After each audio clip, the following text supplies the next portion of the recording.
There are places in this country where roads cross and something crosses with them. In folklore across the American South, crossroads are not neutral ground. They are thresholds, places where decisions are made, where bargains are struck, where the veil between things feels thinner. In rural Florida, buried beneath pine needles and forgotten history, there is a crossroads locals once called Blood Bucket. Not because it sounded dramatic, but because it was earned. And according to some, it is still being earned.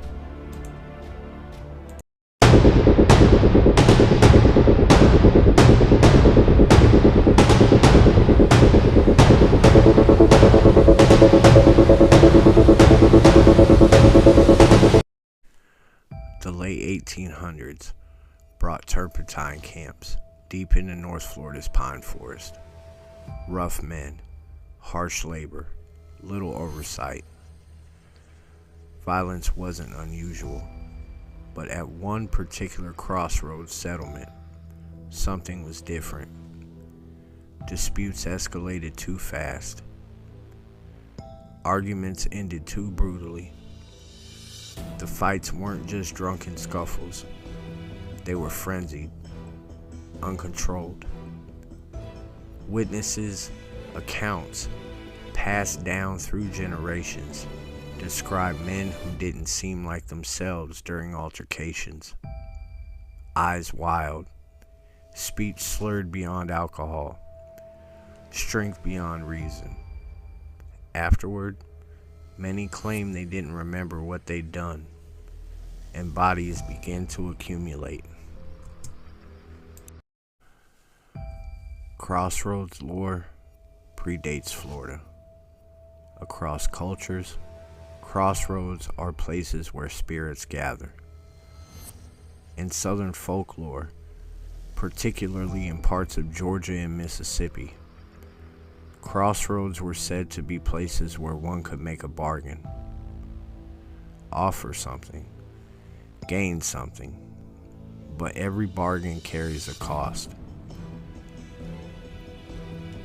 One persistent variation of the Blood Bucket legend suggests that after repeated financial struggles, violence, and labor unrest, a desperate man made a promise at the crossroads: power in exchange for prosperity, control in exchange for influence.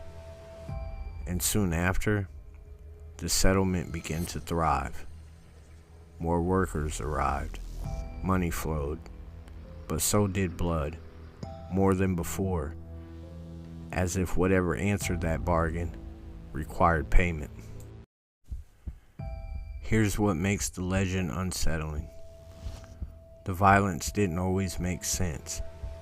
Minor disputes became deadly. Friends turned on each other. Men who had worked side by side for years suddenly erupted into rage. And witnesses described something chilling. They said the fights often began near the crossroads itself, as if stepping into that intersection did something. As if the ground there stirred something primal.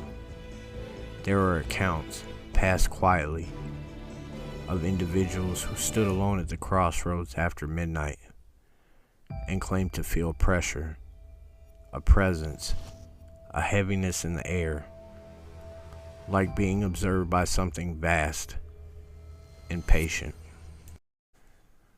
Not every story ends in a body found. Some end in absence.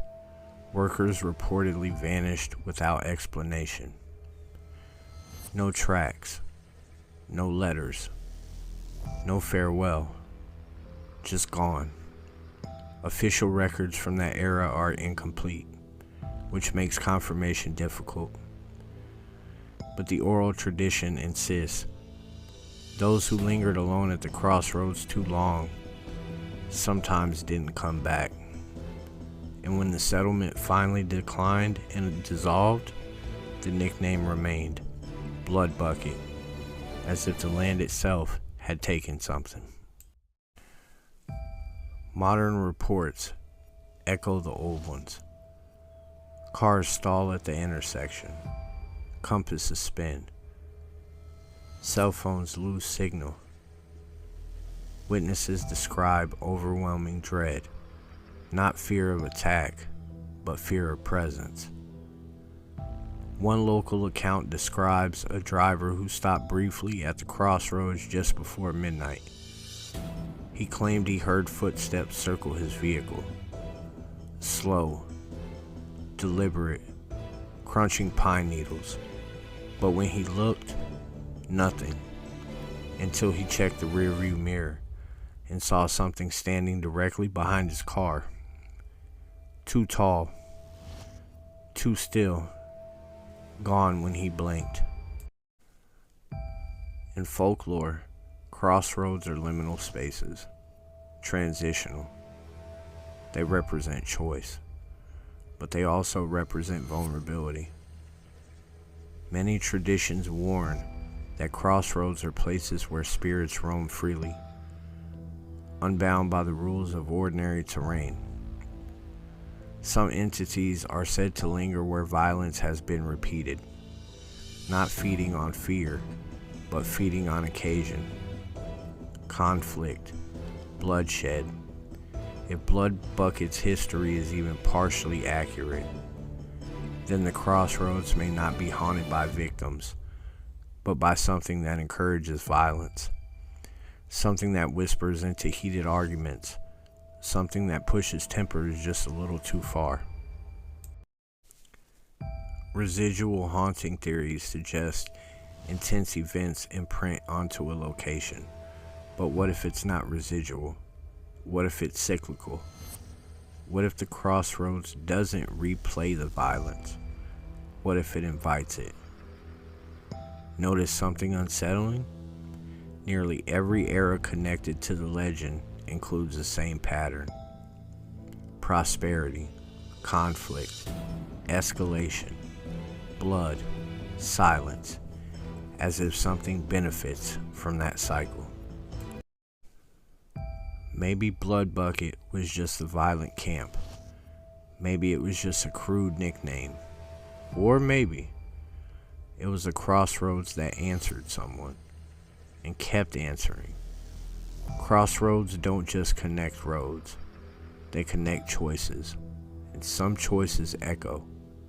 So if you ever find yourself driving through rural Florida and your headlights catch an empty dirt intersection deep in the pines, and the air feels heavier than it should, and your engine hesitates when you try to leave, don't linger, don't call out, and whatever you do, don't make a deal, because some crossroads don't forget, and some debts are still being collected.